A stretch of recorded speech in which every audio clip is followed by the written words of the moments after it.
La plus grande steppe au monde vient d'être mise en service. En vous le donnant mille, elle est située en Chine.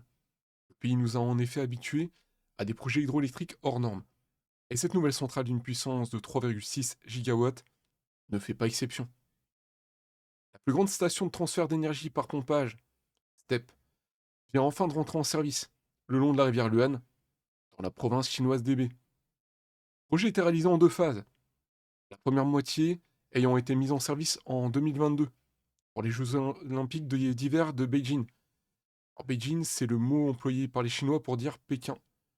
Équipée de 12 turbines de 300 mégawatts, elle affiche une puissance totale de 3,6 gigawatts, surpassant la centrale américaine de Basse County, située en Virginie, qui cumule 3 gigawatts.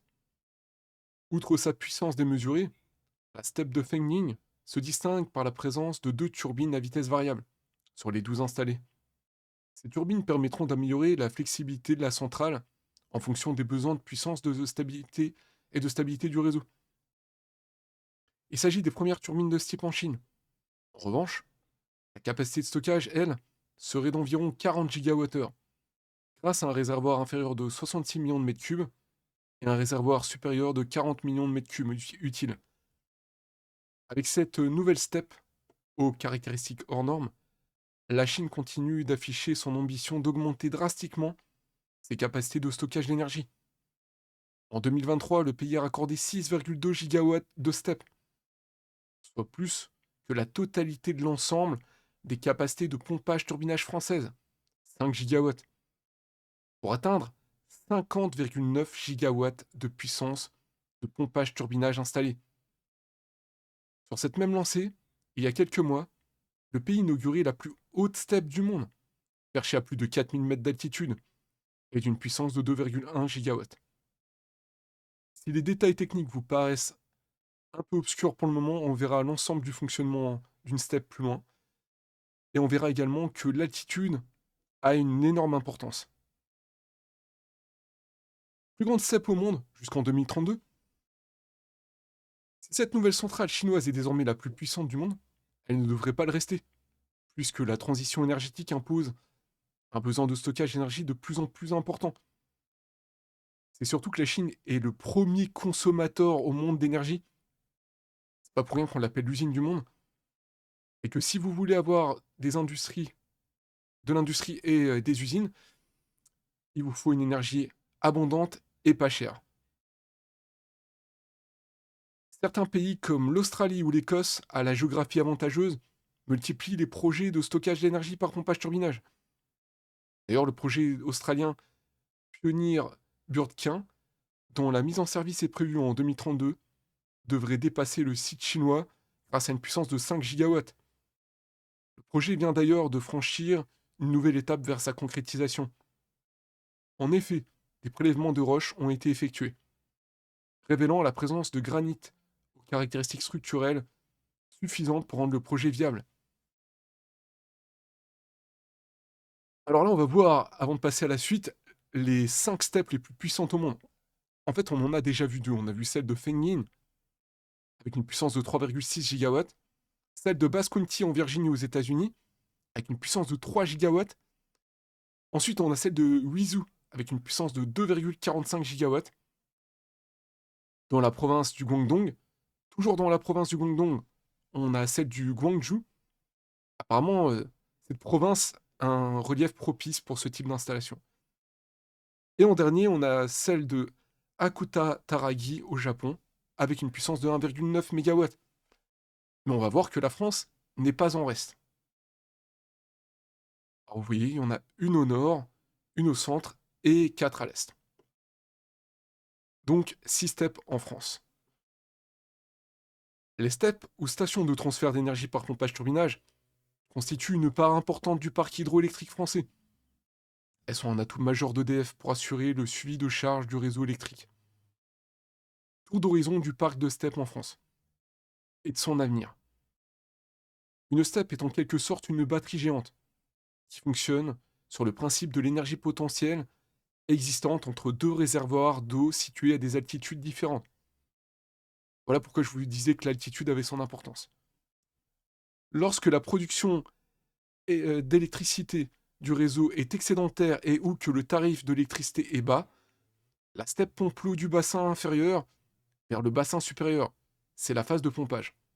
À l'inverse, lorsque le réseau électrique nécessite plus de courant et que la STEP peut vendre son électricité à prix élevé, l'eau du bassin supérieur est relâchée dans le bassin inférieur et entraîne des turbines qui produisent du courant. C'est le turbinage. Le rendement de ce type d'installation oscille entre 75 et 80%, ce qui le classe en seconde position parmi les différents modes de stockage d'électricité, juste derrière les batteries en lithium. En France, comme dans la plupart des pays qui en sont équipés, les STEP ont été développés simultanément au parc de centrales nucléaires. Ces installations permettent d'en optimiser le fonctionnement et d'ajuster le réseau, réglage de tension, de fréquence et ajustement de la production. Elles ont la particularité d'être disponibles très rapidement. La centrale de Montézic peut par exemple être démarrée en 15 minutes et ont un rôle essentiel en cas de blackout. Elles peuvent effectuer un renvoi de tension, permettant de rétablir le réseau électrique national. Cette fonction n'a pour l'heure jamais servi. Les STEP françaises ont joué un rôle crucial pour éviter un effondrement du réseau européen lors de la panne du 4 novembre 2006. Les STEP bénéficient d'un intérêt grandissant au niveau mondial, avec le développement massif des énergies renouvelables.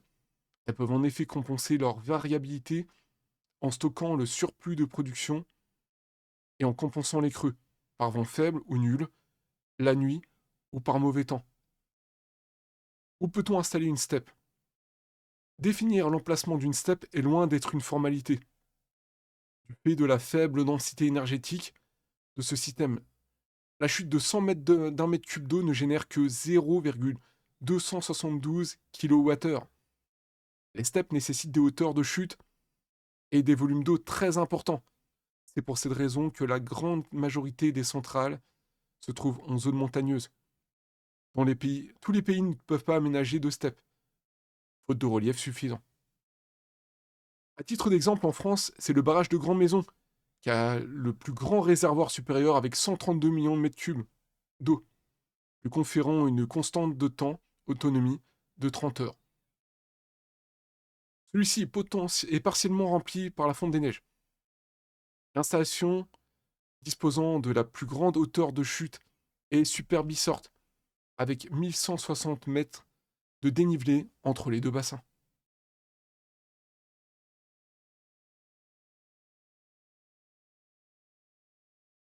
Les caractéristiques des 6 steppes installées en France. La France dispose de 6 stations de pompage d'urbinage majeures ainsi que de plusieurs barrages classiques dotés de modestes possibilités de pompage. La puissance cumulée des steppes françaises atteint environ 5 gigawatts, pour environ 33,5 gigawattheures de capacité de stockage.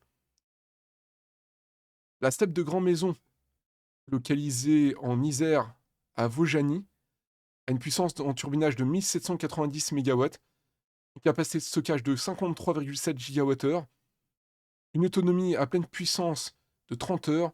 Elle a été mise en service en 1985.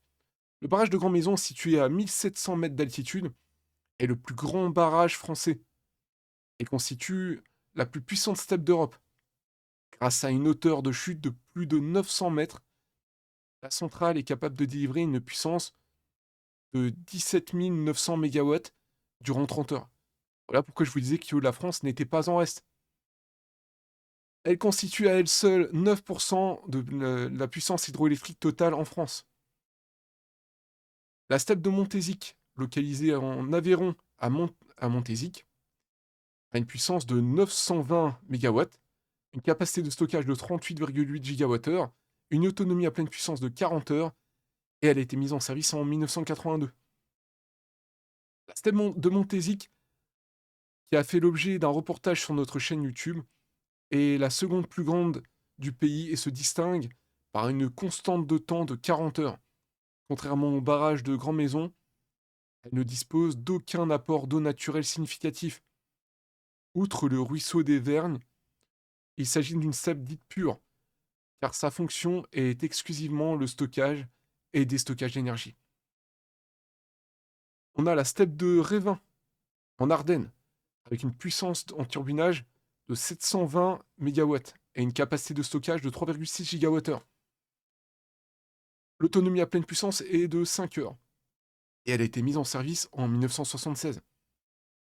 La steppe de Montézic et la centrale de Révin, comme la steppe de Montézic, la centrale de Révin est une centrale de pompage turbinage pure. Elle ne dispose d'aucun apport naturel. Son réservoir des Marquisades et celui de Whittaker ont une capacité respective de 8,5 millions et 9 millions de mètres cubes. Le lac des Vieilles Forges, situé non loin, joue le rôle de tampon en cas de besoin. Ensuite, on a la steppe de Superbissort à Aurel en Savoie, avec une puissance en turbinage de 730 mégawatts, une capacité de stockage de 3,65 gigawattheures. L'autonomie à pleine puissance est de 5 heures et elle a été mise en service en 1987.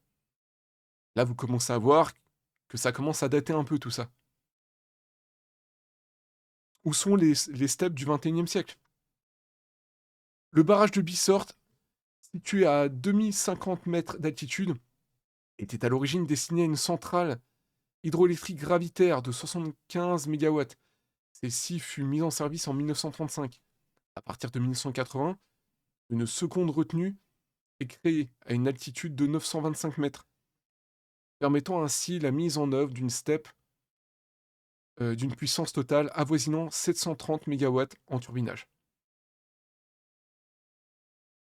Nous avons ensuite la steppe du Sheila, en Isère, avec une puissance de turbinage de 760 mégawatts, une capacité de stockage de 2,76 gigawattheures, une autonomie à pleine puissance de 6 heures et une mise en service en 79. Le Sheila est une centrale de moyenne chute, pouvant délivrer 480 mégawatts pendant 6 heures. Elle est équipée de 2 turbines Francis de 240 mégawatts chacune, qui se classent parmi les plus puissantes du parc français.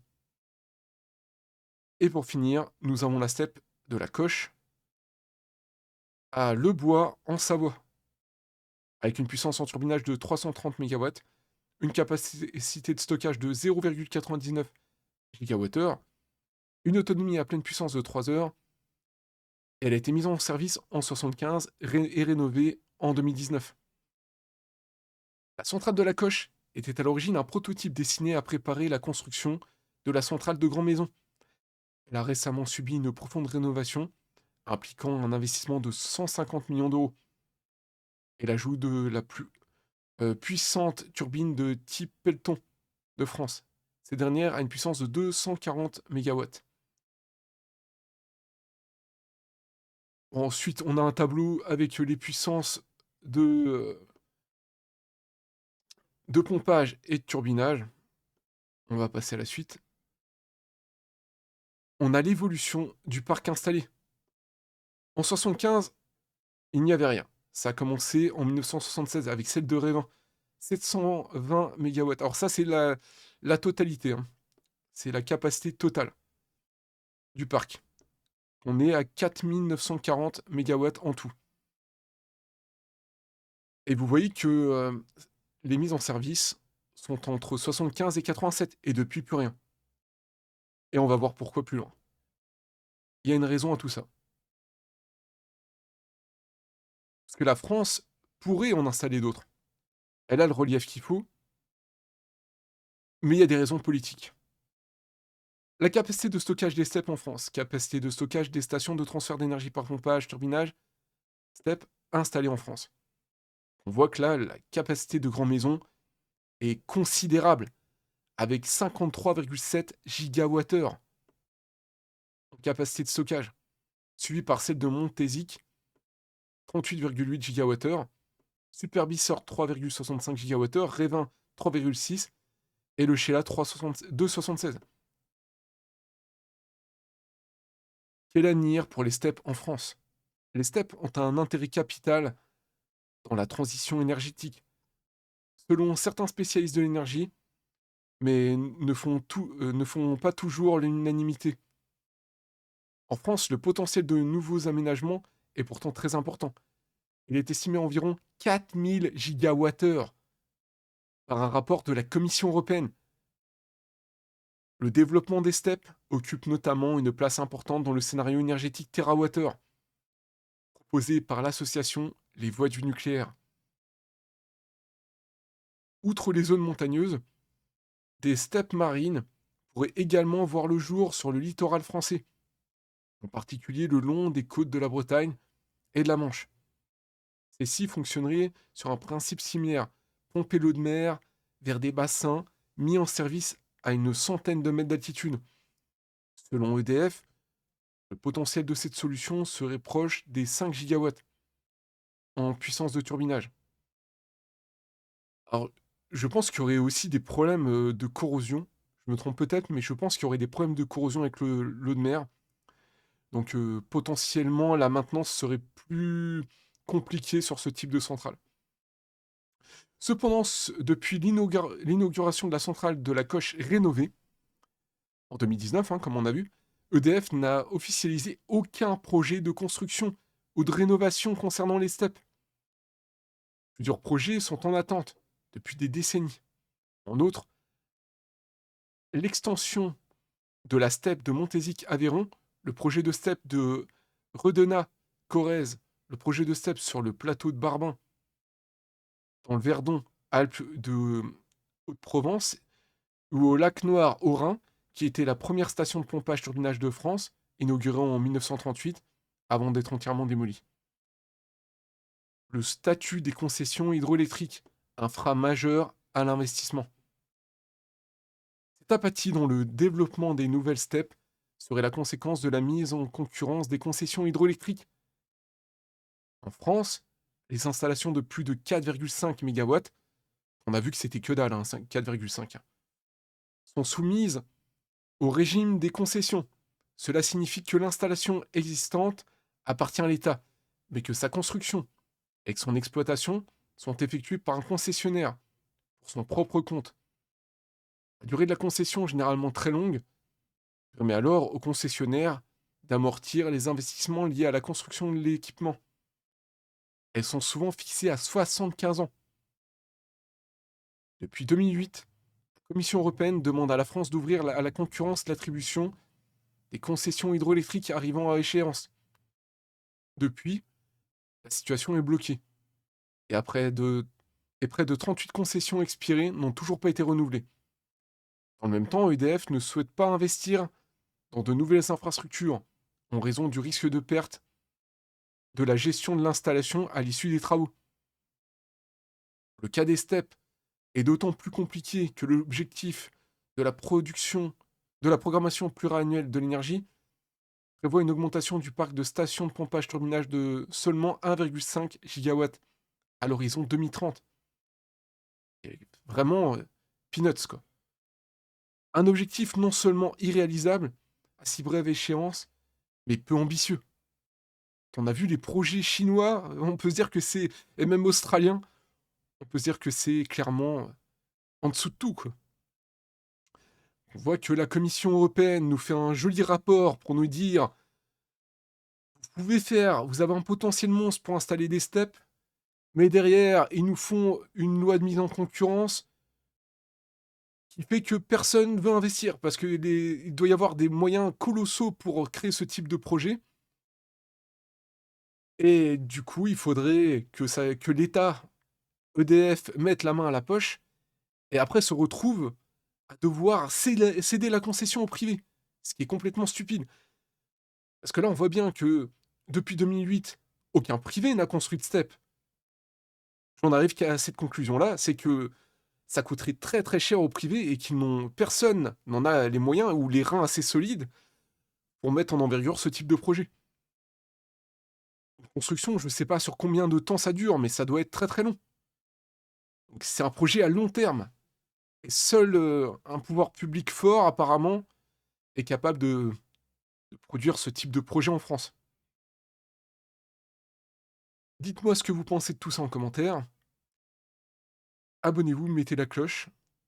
Et je vous conseille d'aller voir la vidéo sur le désert de Taklamakan. C'est un projet très très ambitieux que la Chine a terminé. Ils ont endigué l'avancée du désert avec... ils ont verdi le désert, d'ailleurs, avec une bande verte de 3050 kilomètres. Allez voir, c'est complètement hallucinant. Et moi, je vous dis à la prochaine.